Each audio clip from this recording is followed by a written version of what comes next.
Ask Viji channel சார்பாக அனைவருக்கும் அன்பான வணக்கங்கள். இன்றைக்கி நம்ம பேச போகிற டாபிக் என்னன்னு பார்த்தீங்கன்னா, குழந்தைகளோட பார்வையில் பெற்றோர்கள் எப்படி இருக்கோம் அப்படிங்கிறது தான். குழந்தைகளோட பார்வையில் பெற்றோராகிய நாம் எப்படி இருக்கோம் அப்படிங்கிறது தான். ஒவ்வொரு குழந்தையுமே சின்ன வயசுலேருந்து 18 வயசு வரைக்குமே சாயந்தரம் வீட்டுக்கு வந்தோடனே இன்றைக்கி நடந்த எல்லா விஷயங்களையும் பெற்றோராகிய நம்மக்கிட்ட ஷேர் பண்ணணும்னு ஆசைப்படுவாங்க. அதை நம்ம காது கொடுத்து கேட்குறோமா இல்லை நம்ம வேலையில் இம்பார்ட்டன்ஸ் கொடுத்து இருக்கோமான்றது தான் இங்கே நம்ம பேச போகிறோம் இன்றைக்கி டாபிக். நிறைய நேரங்களில் குழந்தைங்க குட்டி குட்டியான விஷயங்கள் நம்மக்கிட்ட ஷேர் பண்ணுவாங்க. இன்றைக்கி என்னை மிஸ்ஸு திட்டிட்டாங்கம்மா, இன்றைக்கி என்னோடய எரேசர் மிஸ் பண்ணிட்டேன் நான், இன்றைக்கி ஸ்போர்ட்ஸ் ரொம்ப ஜாலியாக என்ஜாய் பண்ணோம், இன்றைக்கி மேம் எனக்கு ஹாட்டெல்லாம் கொடுத்தாங்க. இந்த மாதிரி நிறைய விஷயங்கள் ஷேர் பண்ணும்போது நாம் அதை கேட்குறதுக்கு பொறுமை இல்லாமல் நம்மளோட வேலைகளில் கவனமாக இருப்போம்.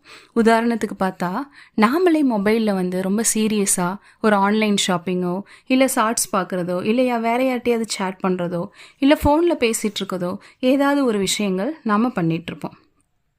அந்த டைமில் நம்ம என்ன சொல்லுவோன்னா, டே கண்ணா, ஒரு 10 நிமிஷம் அம்மாவுக்கு வேலை இருக்குது, நான் வந்துடுறேன், ஒரு 5 மினிட்ஸ் அப்பாவுக்கு வேலை இருக்குது, நான் வந்துடுறேன், கொஞ்சம் வெயிட் பண்ணு அப்படின்னு சொல்லுவோம்.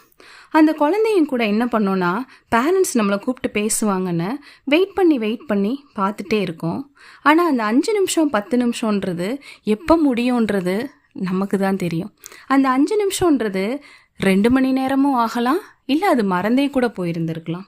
அப்போ குழந்தைங்க நம்ம வார்த்தையை ரசிக்கிறத விட நம்ம கண்களை ரொம்ப ரசிப்பாங்க. நாம் என்ன மாதிரி எக்ஸ்ப்ரெஸ் பண்ணுறோன்றதை ரசித்து பார்ப்பாங்க. நாம் நிறைய நேரம் ஃபோனில் டைம் ஸ்பெண்ட் பண்ணும்போது ஆட்டோமேட்டிக்காக அவங்க மனசு நம்மக்கிட்ட இருந்து கொஞ்சம் கொஞ்சமாக விலக ஆரம்பிக்கும்.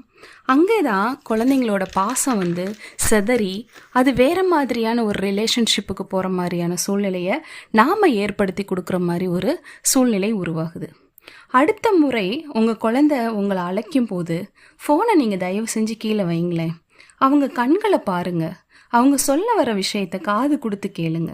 அப்படி நாம் செய்யாத பட்சத்தில் அவங்களுக்கு 3 விஷயங்கள் அதிகமாக பாதிக்கப்படக்கூடிய சூழ்நிலையை நம்ம உருவாக்குறோம். என்னென்னா, ஃபஸ்ட்டு 1, எமோஷ்னலாக நம்ம கூட இருந்து டிஸ்கனெக்ட் ஆவாங்க. 2வது, குணங்களில் மாற்றம் ஏற்படும். 3வது விஷயம், நாம் பண்ணக்கூடிய இந்த விஷயங்கள் அவங்களோட எதிர்காலத்தையும் பாதிக்கிறதா இருக்கும். ஸோ கொஞ்சம் கொஞ்சமாக அவங்க நாம் இல்லாமலே இந்த வாழ்க்கையை வாழ பழகிடுவாங்க. அதனால் குழந்தைங்க கிட்ட பேசுங்க, கேளுங்க, அவங்க மனசில் இடம் பிடிங்க.